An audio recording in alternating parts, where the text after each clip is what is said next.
So, hey, Pauline, this is session number two, and it's Glenn with Never Binge Again, and I'm curious how you're doing. Fill me in.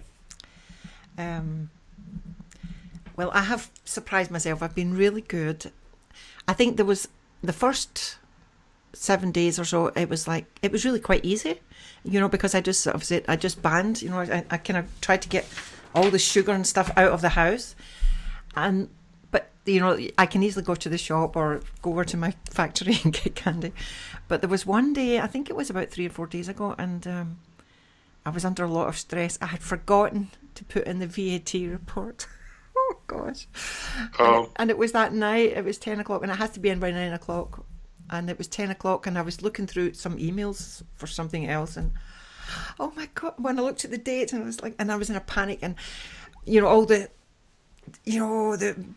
emotions come up in a panic, and usually I would just run to the chocolate drawer or whatever, and actually I did think that was the first thing, but then I thought, no, this little troll's on my shoulder and saying, no, the only way you can get through this is to eat this chocolate, or the shops are still open, you can run and get a big bar of chocolate. But I just said, no, I'm not going to do this, and I was eating a lot of chewing gum, and I thought, no, I'm going to drink water, I'm going to breathe deeply, I'm going to meditate, and I'm just, it's not the end of the world. Even if I get fined, it's not the end of the world. And it's why punish myself, because taking this chocolate would really just essentially be punishing myself in the long run. So I got through that, and I actually got the tax in the next day, which was very good. Yeah, so I think twice I had this emotional feeling that I had to eat chocolate. It was like, it was my drug of choice, that's all. And I've said yeah. that for many years. Chocolate is my drug of choice, but it's not really So, funny, Pauline, is it? may I make a few comments? Of course. First of all, you did fabulously. You made all the right choices, and I'm proud of you. And most of my clients at some point have to tell their pigs or their trolls that they're willing to go through any degree of discomfort in order to stay on their food plan. Because the pig is empowered by the notion that discomfort is intolerable. And, life is not a pain-free experience. Mm-hmm. There's a lot of ups and downs, and most people there's more downs than ups. And when you indulge yourself in the slop, in the chocolate or whatever is off your plan, you're actually making it worse. But the pig says this discomfort is intolerable. The emotions are intolerable. The loneliness is intolerable. The depression is intolerable. The anxiety is intolerable. Oh my God, there's nothing good in life. The government's going to take all of our money away because we're 1 hour late with our VAT tax. But there's one good thing in this life. I know that one good thing. Yummy, let's go do it. Right? That's what the pig does. And so we need to tell the pig that we're willing to be uncomfortable. Now, that doesn't mean that we seek out discomfort.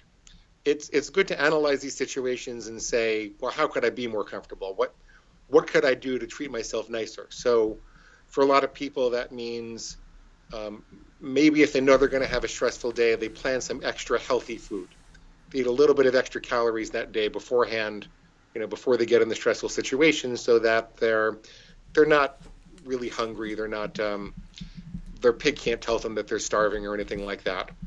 And for other people, it might be that they need to plan a walk in the middle of the day, or plan some journaling time, or a bath, or a little exercise, or something like that. But every time you encounter the pig giving you trouble, it's a learning opportunity. So you can almost welcome those opportunities, because they're going to make your life better as long as you don't binge.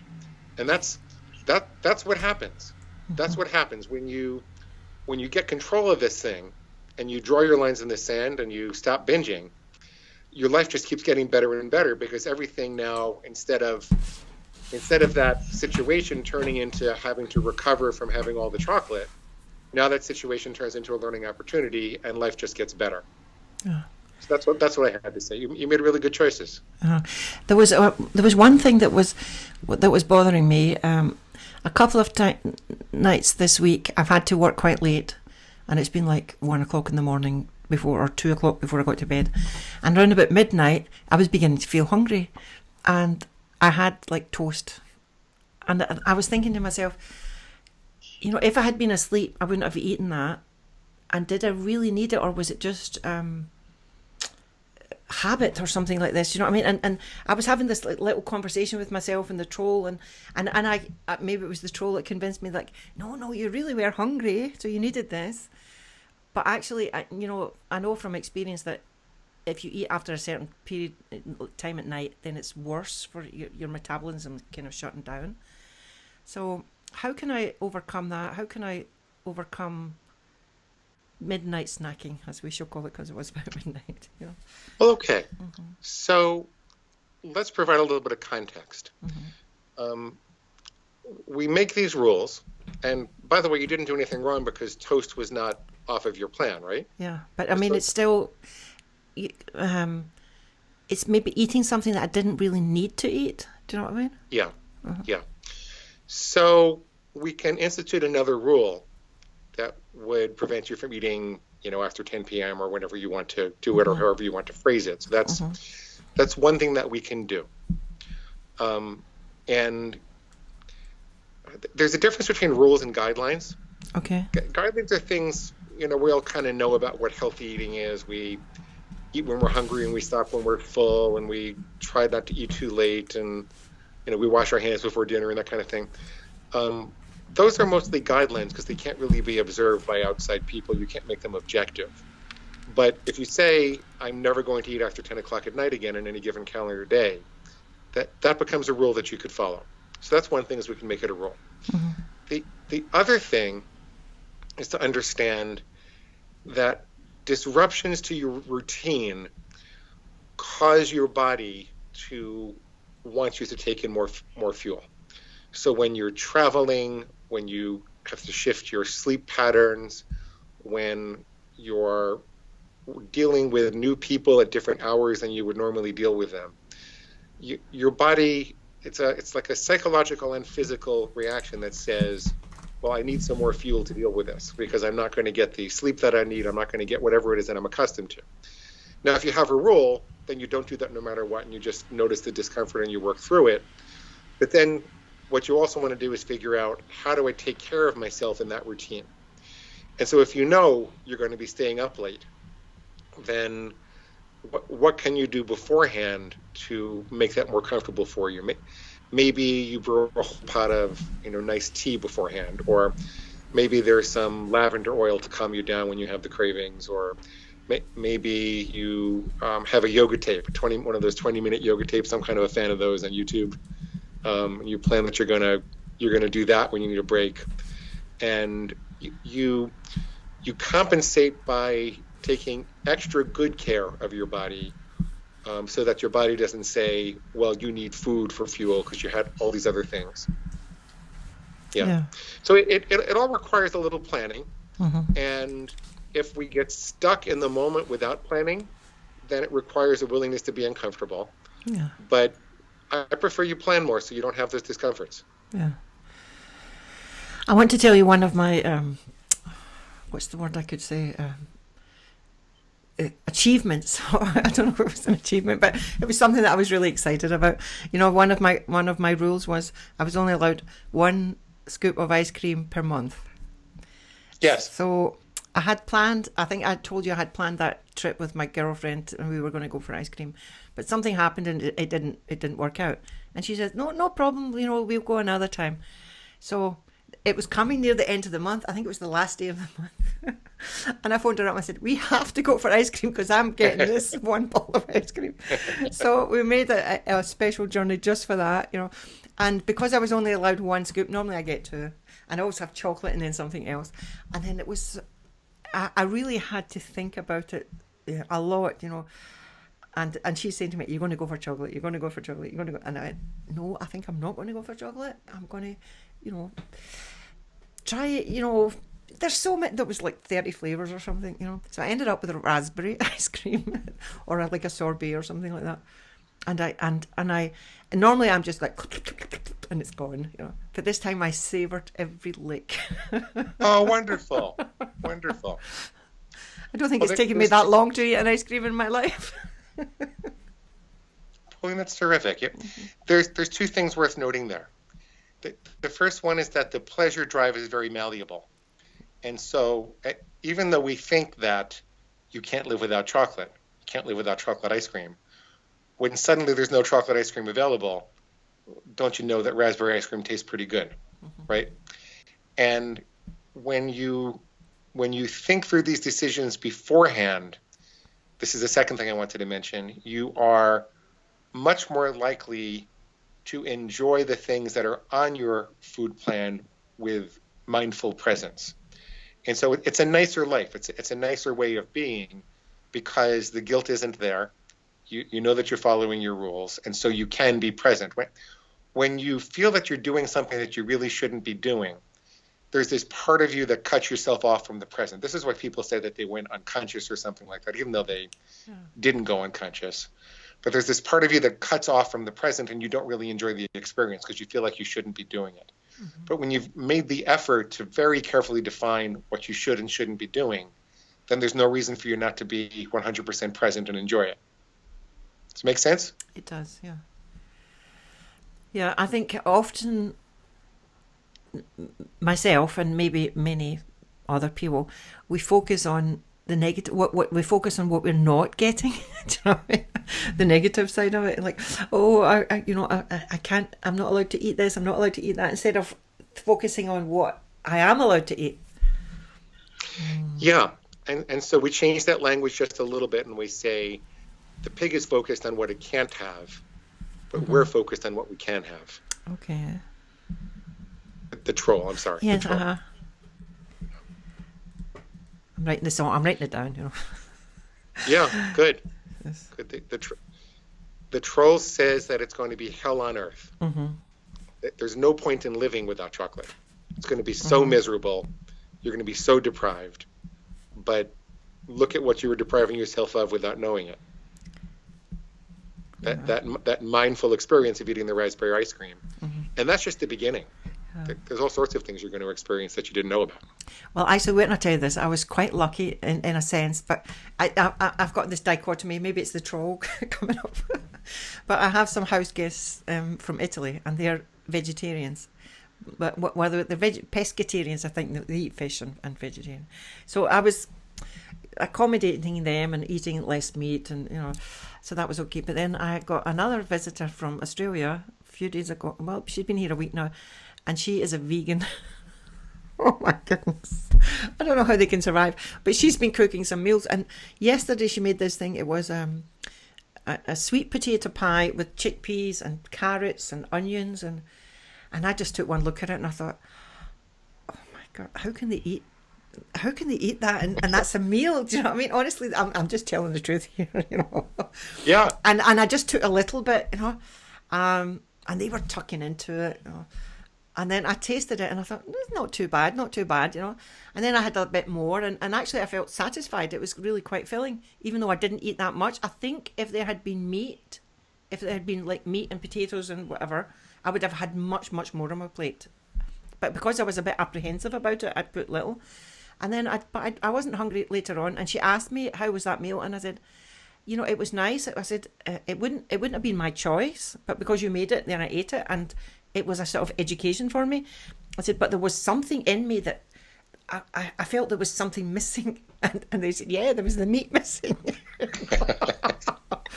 Yeah. But it did open my eyes to the fact that I think sometimes we are accustomed to that each country has its like set diet. You learn to cook from what your mother cooked and what her mother cooked. So it's like traditional foods that we eat.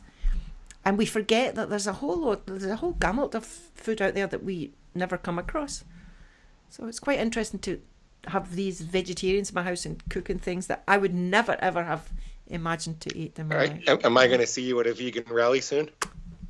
I don't think so. But if as long as they're cooking and I don't have to cook and they're washing the dishes afterwards, then I'll go say thank you very much. I don't think I could. I enjoy chicken very much. But I think it's encouraging me to eat. And of course, my husband and my son, they've been in Germany for the last 3 weeks, so they're big meat eaters. So I didn't have to produce the meat for them. They just got back today, I thought I was going to be late for this call because we was driving back from the airport. Oh, Um, well, what you're observing, Pauline, mhm, is that your survival drive readjusts. And if you think about it, our survival drives, our drive for food pleasure, which is it's part of the lizard brain for a reason. It's something that we need in order to find food to live, right? mhm, That's right now you don't really have to work hard to find food to live, but as we evolved, you really did. So it makes sense that the survival drive is really malleable, and that it would, when one food source was not available, that it would start to enjoy another one. mhm, But it also makes sense that it would latch on to whatever food source does seem to be available, because that's much more efficient, right? yeah. So both of those things are there. Industry has really hijacked the survival drive to make us feel like we can't live without this food or that food. Packaged foods. Right? Yeah. Actually, I'll tell you Yeah. something. What I have improved on greatly is that I'm taking my glasses with me to the supermarket, and I'm reading the labels on all the stuff, because one of my big rule was no artificial sugars, and it's surprising just how much artificial sugar is in everyday stuff. Everyday packet stuff. Of course, like sweet and sour sauce, that's going to be sweet. It's sweet and sour. It's got sugar in it.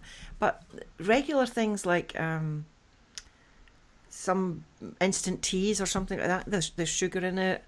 Even mustard has got sugar in it. It's like, Yeah. what? David Kessler, I think he's the former Surgeon General, he wrote a book called The End of Overeating. Mm-hmm.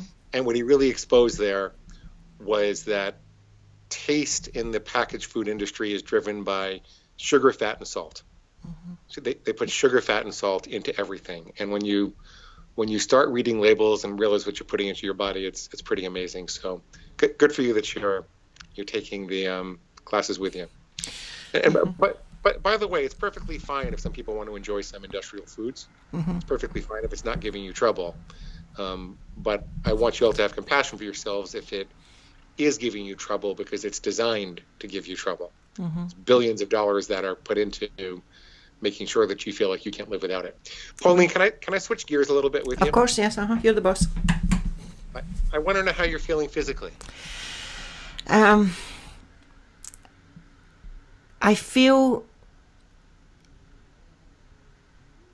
somehow less stressed. I don't feel as bloated, and I haven't been farting as much, which is really quite nice. Expelling Less gas. stress, less bloating, and less farting.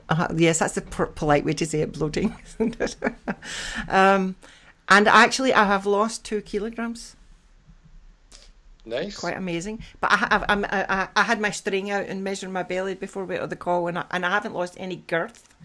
But I think, of course, for me, that's one of the focuses. I want to get rid of the belly. But the very fact that I have, because before we started this project, I was telling you how, like, I was eating chocolate like crazy, and I could physically feel that my clothes were tighter, and everything, it was huffing and puffing, and I had so much more pain with my rheumatoid arthritis. And the pain has become much less, but now I'm trying. What I think I have to do is I need to keep a journal. I think that's what I need to do, is keep a journal, because some days I have this really bad tingling pain, like a burning sensation in my hand and my foot, and I really think it's related to what I eat. Yeah. You have rheumatoid arthritis? I have rheumatoid arthritis, and I have fibromyalgia. And could be. but it's, one of the experts that I was talking to with Menopause Morph, and she was saying that this tingling sensation can come when your hormones are out of balance, and that can be caused by taking too much sugar. But the sugar can be in the form of carbohydrates. So I'm thinking, maybe if I'm binging on this toast at night, that's a carbohydrate, and that turns into sugar in your body, and it's causing inflammation, and it's causing this tingling sensation. That's what I'm thinking. But I think if I keep a diary, I'm actually making this menopause journal, which is basically a diary of what you eat, what medicines you take, what exercise, and your symptoms. So I have to start filling that out myself. Yeah, because it's definitely.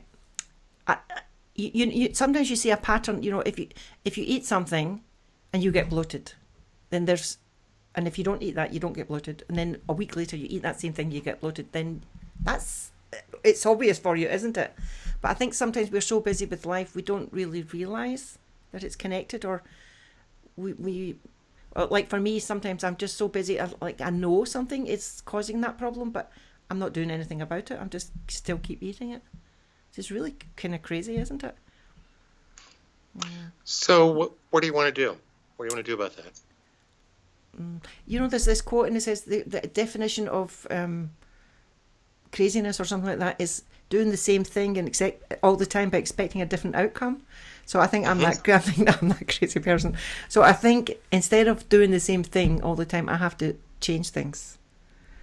And I've never been one for like keeping a journal. But I think it's going to be really important through this journey that we have together for me, so that I can look at it, after a few months and say, oh, look at the progress that I've made. Of course, we'll have the videos and that to see, but I think it would be really nice. Sometimes I've come across not a journal, but I've been on a course 10 or 20 years ago, and I've come across the notes that I've taken from it, and it brings it all back to you.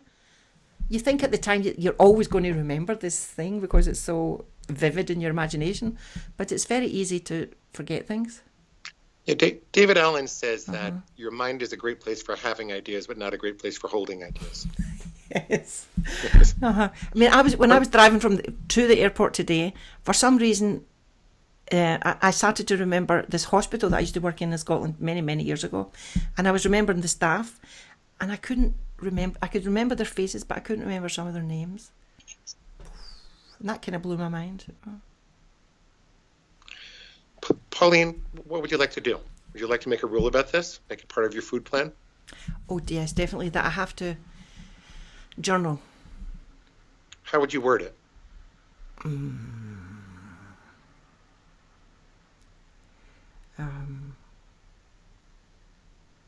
me to give you some options? Okay, yeah, give me some options.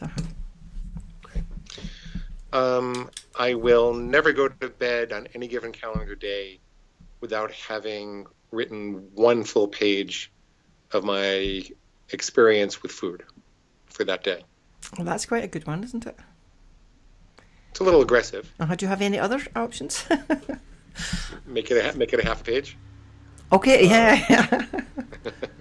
Make it just something. I have to write something. No, then knowing me, I'll just write something. Pauline, that's okay. The journaling experts have discovered that if you just do the writing, that it unleashes a creative problem-solving piece of the brain. Even if you wrote blah, blah, blah for a half a page every day, eventually you would start saying more. Yeah. And what it does is it gets the troll out of the way. You start to observe what the troll is saying about food, how the troll is stopping you from being more mindful and observant about what you're doing with food. And before you know it, your problem-solving brain is figuring things out. Even if it, 90% of the page is blah, blah, blah, blah, blah, and then the last thing you said is, and I had toast at night. Right? Because then you can go back to the journal the next morning and you can say, oh, what did I eat last night? Okay. Yeah, and I don't know. I've got it. So it's I will never go to bed without writing something about my food. What did you say? Was it food journey, or food something? Can you remember what it was? That's what I said. I will journey. Never go to bed. I will never go to bed on any given calendar day again without journaling at least a half page about my food journey for the day. Journey. That's what I said. Those are just my words. You can make them different. Oh, no, it sounds excellent. I'm a little bit of plagiarising here. It's okay. For the day. Food journey for the day. On any given day. Oh, we'll miss that bit. I like to say calendar day because the pig can't weasel out of that. Okay, yeah. On any calendar day. I think it's like I was making a joke there, like if I had said to write something, then knowing me, I would just write something, the word something, And so I think it's really, really important, the sentence that we write down for our rules, because as you said, if maybe the troll that's saying, so like you were saying, they can't weasel out of it. So if we write it in such a way that there's a loophole, the troll will find the loophole. Yes, it will. Yes, it will. Do you see any loopholes in that? Let me see. I will never go to bed on any calendar day without writing something about my food journey for the day. I don't think so. Look, you see it up here. I don't think so too. That's the troll. Pauline, are there any other rules that you want to add, or do you want to make any adjustments? I think you're doing great. Yeah. A lot of, I've been sharing this with my friends, and they're saying, "How are you going to get through Christmas?" Because there's lots of fun things and stuff. And I was thinking, should I write in an exception, except for on birthdays or holidays, that I can eat something. And I'm swithering whether to make that, or whether that is the troll just trying to make an excuse, and whether I should just be tough on the troll and just say, no, you made this agreement, so we're going to stick to it. Because let's go forward and pretend like it's New Year's Day. Mm-hmm. And let's imagine two scenarios. One scenario where you made an exception, and the other one where you didn't. Mm-hmm. How do you feel about both of them? I think if I made the exception, I would have cravings afterwards. I would want more. Yeah. I would want more. Oh, I'm about to cry.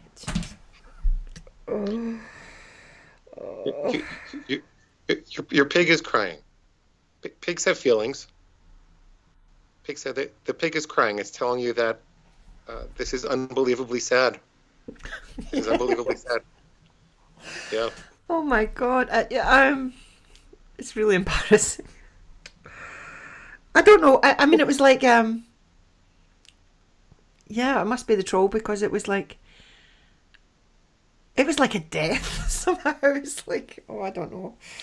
Well, you have very strong emotional associations with food, yeah. You do. The way that you grew up with your mom, you were telling me last time. Mm-hmm. You have very strong associations.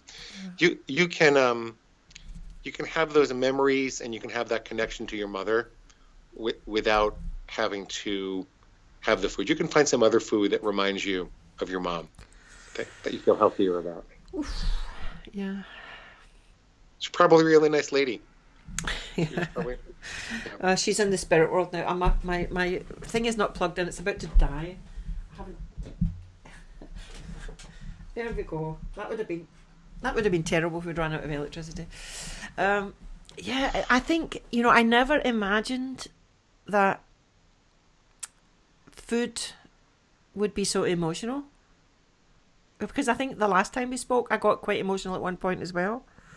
People will be thinking I'm such a crybaby. I cry at the smallest thing, but no, you're going to get notes that they feel the same way. Wait and you'll see.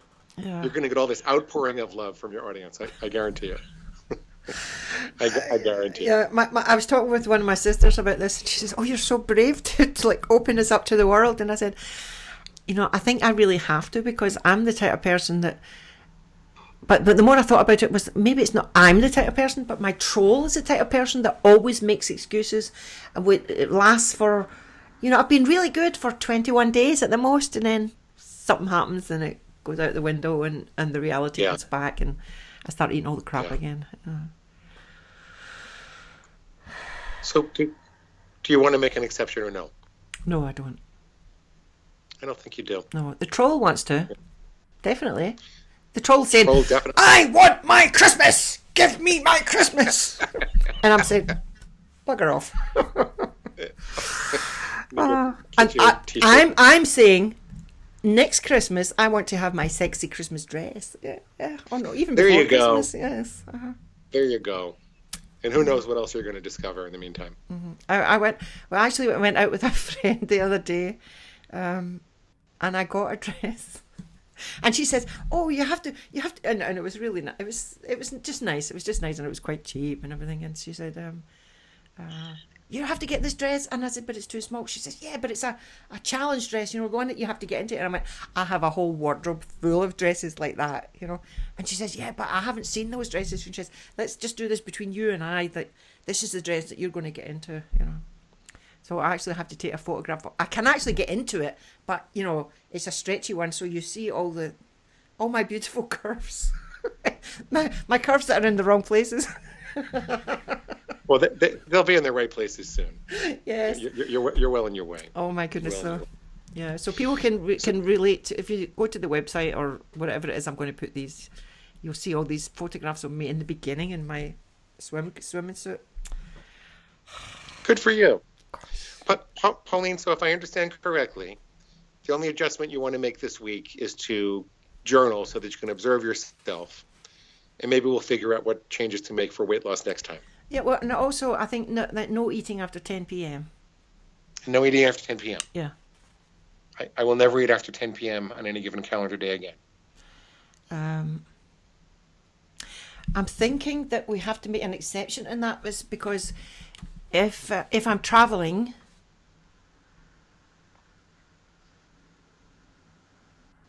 I think my troll's trying to look for excuses here. Yeah.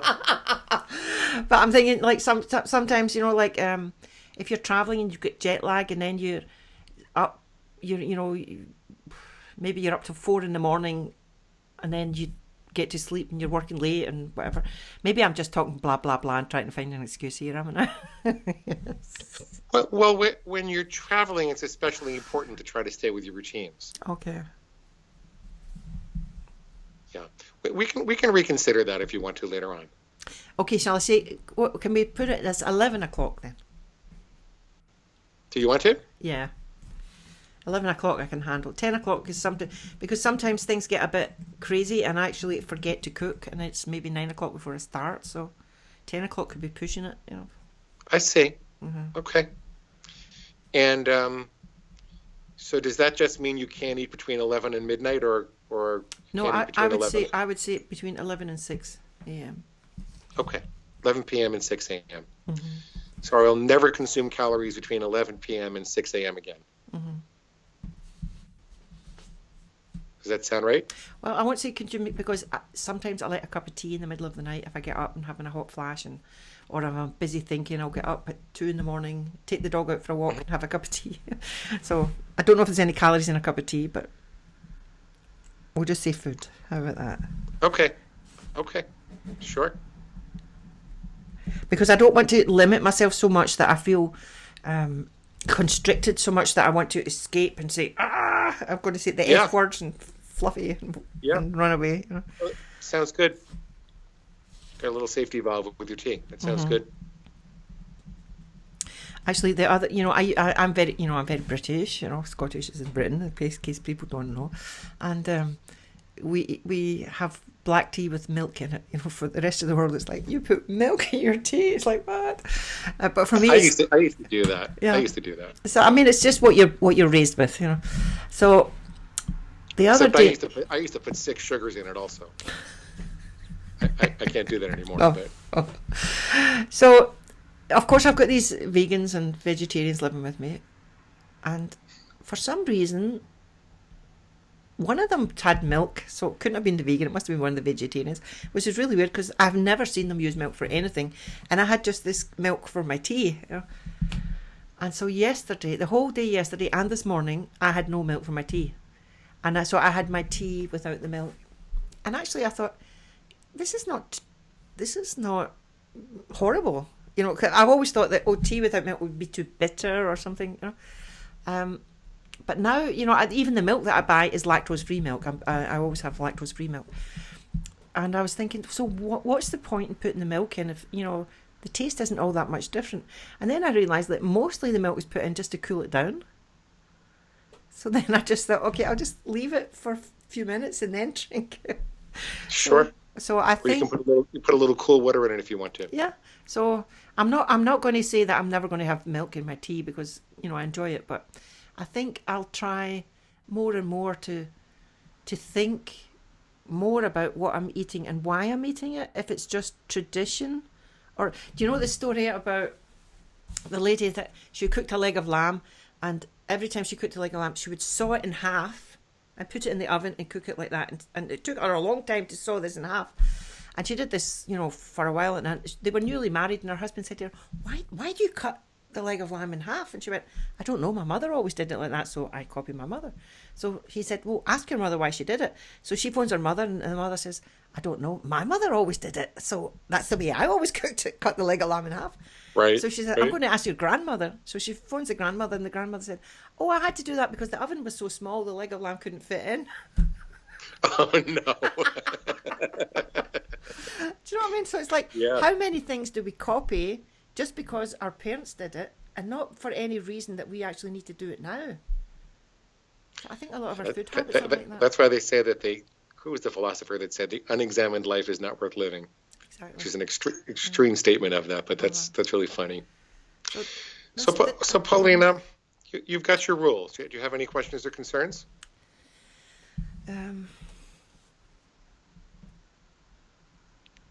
No, I can't remember now if we made a rule that I was meant to exercise every day or go for a walk. I have got this funny feeling that I did, but I can't remember. I don't think we did. I think we touched on it, but I don't think we made that rule. I've got so many notes beside my... Oh, here it's here. Let me see. So we'll just go over them again. So I'll only have 1 scoop of ice cream per month. I will never eat processed sugar again. I will never eat crisp snacks again, and I've been very good. I haven't had any of them. Oh, wait a minute. I had some Doritos, which to me is not really crisps, because it was like with a meal. So, and it wasn't ones with anyway, I'm not sure if that was breaking the rules or not. But I didn't think of it as breaking the rules. Do you want it in the rules or not? Do you want the thing is, the thing is, I almost never eat Doritos. It was just, the vegetarians had this vegetarian thing with that, so that's why I ate it. It's not something that I would go out and buy myself. So I don't think it's not a problem. I don't think we need to bother about it. So, okay. And I've got cakes remind me of being special. Yes, they do. Wait a minute. I've got 5 minutes every morning. Ask the troll what reason it will come up with to binge today, and then shout it down. Pauline, I'm sorry. Someone's at the door. I'm in a hotel. Okay. That's somebody bringing me something to eat. Thank you so much. I'm sorry. I'm on a radio interview. I'm so sorry. I couldn't control that. They're supposed to come later. Okay. I hope they're not coming with food that you're going to binge on. I ordered from Whole Foods. I have very good. Whole bunch of grapefruits and tomatoes and lettuce, and that's what I do when I go to a hotel. I order a whole bunch of fruit and I eat it. Oh, that's an excellent idea. So I don't think they came at the wrong time. I think they came at exactly the right time, so it could be recorded now and give what do you know? It's an unusual thing to do in a hotel, but I discovered they'll deliver to a hotel also, and that way I can have all my healthy food around. So it's an excellent idea. It's an excellent idea. I'm learning so much from you. I'm so glad. I'm so glad. I don't want to overwhelm you with too many rules. My judgment would be, as you're journaling, maybe you can journal about whether you exercised or not. But I'm thinking you're making some very big adjustments, and I find that people are more successful when they take their time and get used to those adjustments. So I think next time we can make more adjustments for weight loss. I think by the time we meet again, you'll have been doing this for a month, and I think you'll be ready to start on the weight loss at that time. You're already feeling a lot better. You lost a little bit of weight anyway. You're starting to enjoy the benefits of mindfulness and reattaching your survival drive to other things. This is just going to get better. So why don't we kind of wind down this for now? And I think you've decided that Christmas is just a Sunday. It's not necessarily Christmas. It's just a Sunday. And you take care of yourself. Yes. And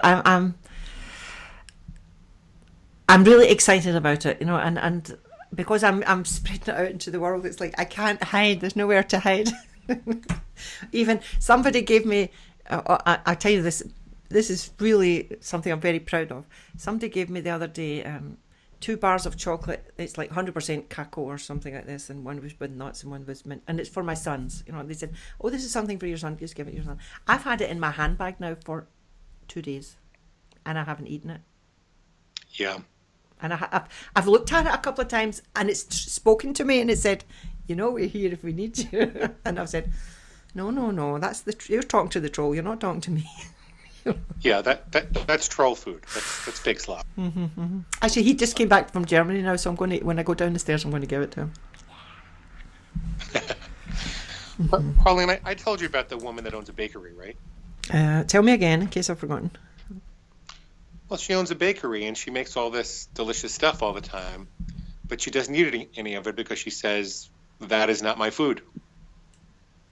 And it's just that simple. It's a really easy line. Mm-hmm. That is not my food. Yeah. Yeah. You don't have to be frightened of. You don't have to be frightened of seeing these things.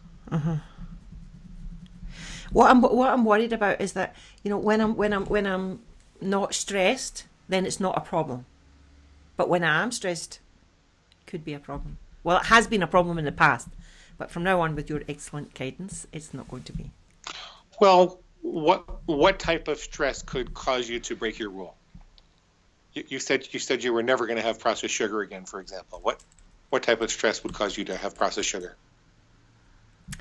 I think if somebody close to me died or something like that, you know, and then I would, and somebody, you know how like people bring stuff to your house when somebody's ill or dead or something like that, and and it would be a cake or something like that. I would just eat the whole cake probably, you know. So hopefully nothing bad like that will happen. Pauline, do you realize that your troll would be willing to sacrifice somebody that you love just so it could have some cake? Oh God. It's a sociopathic creature. It doesn't care about those people. Mm-hmm. It would kill them all off just to have a few bites of cake. That's really heavy, isn't it? Yeah.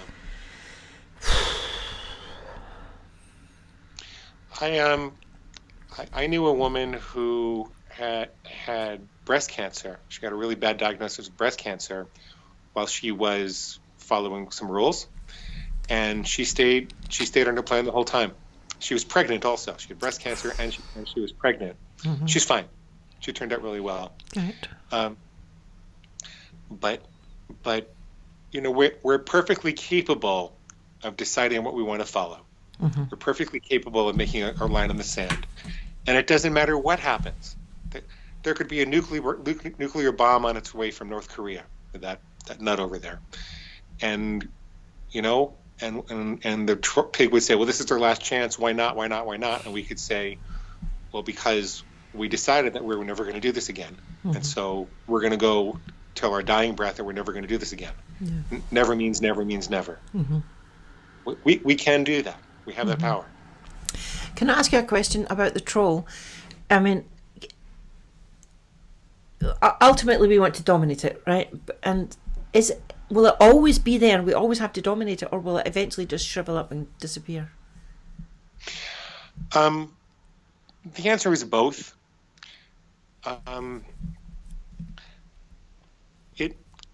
If you think about a prisoner, prisoners that get life sentences, they eventually give up hope. And they settle into their way of life in a cage because hope is painful to them. It doesn't make sense to crave things they know they're never going to have. And so when you really know in your heart of hearts and the depths of your soul that you're never going to have chocolate again, then your troll will basically leave you alone about that. Now, if you happen to walk by a bakery and there's some delicious chocolate that you hadn't thought about in a long time, could it lunge the same way that a Doberman Pinscher inside a cage might lunge if you put a rib roast in front of the cage? Yeah, you're going to see some activity there, but the cage holds. You know, unless you consciously and purposely open the door, the cage holds, and the troll gives up very quickly. Okay. It's not as torturous. See, right now your troll is saying, "This is going to be hell on earth. Mm-hmm. This is going to be torture. There's nowhere you're going to get through it." What you find a month from now, 6 weeks from now, is that it's so much easier than you thought it was going to be. You're really on the other side of it. You've gotten all the crap out of your body, and you want to be looking for healthier things to replace it with. I tell people to try to add more leafy green vegetables unless there's some medical reason they can't have it. Try to have more of those during the day if you can. Like blend them up in a blender, just get them down like medicine. If you start adding more healthy things, you'll facilitate that process. You'll speed up the reattachment of your survival drive to healthy things as opposed to the industrial foods that you're used to. A lot to cope with. Here's something just occurred to me. Would it be possible, I'm thinking, you know how we wrote about I never go to bed on any calendar day without writing something about my food journey for the day. A half page, you said. Yeah, something. You said a half page. Something? I said something. You said something. Okay. I'm thinking. I don't know what I'm thinking. No, I'm thinking if I made like a video, what do you call it? A video journal. Would that be possible? Would that work for you? Yeah, because holding a pen and writing for any length, even though it's half a page, it's kind of difficult for me with my arthritic fingers. But I think maybe I can try both. But no, I've stuck to that. I'm going to write it. But what I'll try and do also is do as many video journals as well, so we can put that on. I think that's a great idea. Uh-huh. I think a video journal is a great idea. Yeah. It's the process of putting it into words. Words are the food of the intellect. Yeah. When you put things into words, you can manipulate them with your adult ego. Before you have them in words, they're subject to very childlike thinking. Yes. Okay, it's going to be good.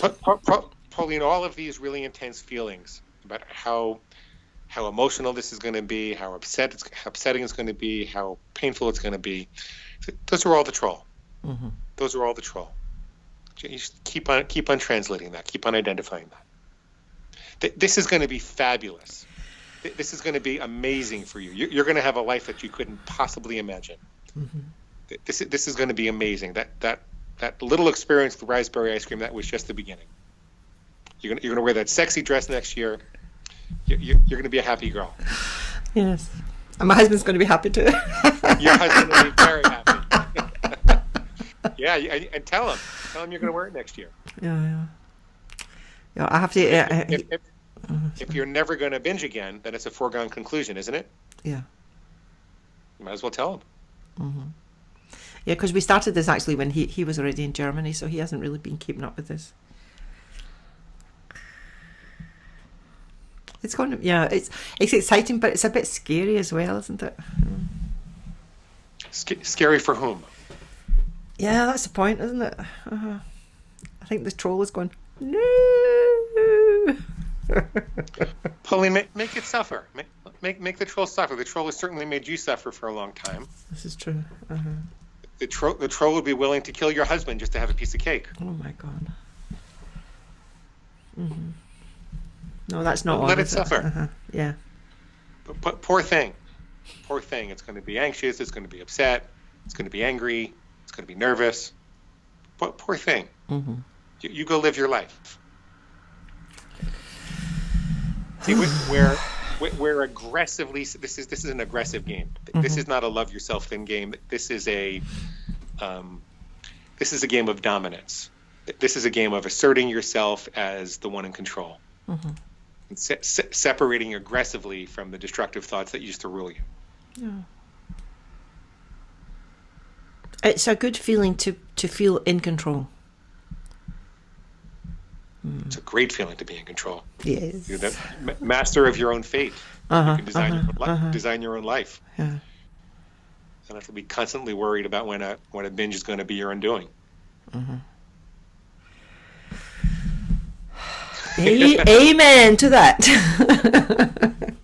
You're doing terrific. You're doing good. And good for you for being so public about it. Good for you. Yeah. Mm-hmm.